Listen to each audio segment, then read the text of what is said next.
да видиме како и што ја претвори, во што ја претвори. Тука не постои сега веќе резка граница, нема разлика помеѓу тоа што го правеше Ајатолахот и тоа што сега во овој момент го прави Трамп. Ајде да видиме. We are honored to come before your presence today, lifting up the arms of our president.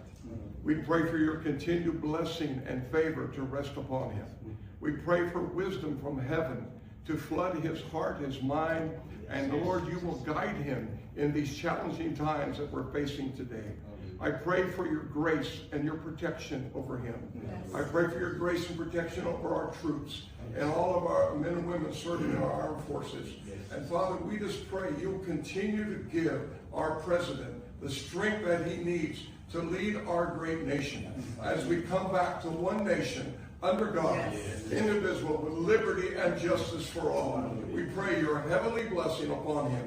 In Jesus' name. Ова е сега молитва на евангелистички пастори се овие кои што се молат за Бог да ја води мислата на Трамп и да го води низ овие одлуки кои што се клучни за неговата земја, што значи дека тука веќе ние треба да почнеме да разговараме не за политички одлуки, стратешки, геостратешки одлуки, туку ваквото поведение веќе тргнува да станува поведение кое што е базирано на некој месијански комплекс дека тоа е избраниот од Исус да го врати. А ова е голем проблем. Не, овие не заглавиле во Иран, овие го решија Иран, меѓутоа проблемот е што се сака друга белја да направат. Ова е загрижувачки. Не бараат помош они од Бога сега за да се одглават. Они бараат сега. Ова е као он е влезен во филмот на крстоносците. Он е влезен во филмот на Темплари, он е таков филм влезен. Он ќе го ослободува Ерусалим се. Таа истата идеологија. Он е влезен во тој филм. Четврта ќе биде ако биде нова. 3 имаше, четврта ќе биде. Ако влеземе во оваа приказка. Во меѓувремето дека се случува оваа молитва, ова се американски воени асети или воена опрема која што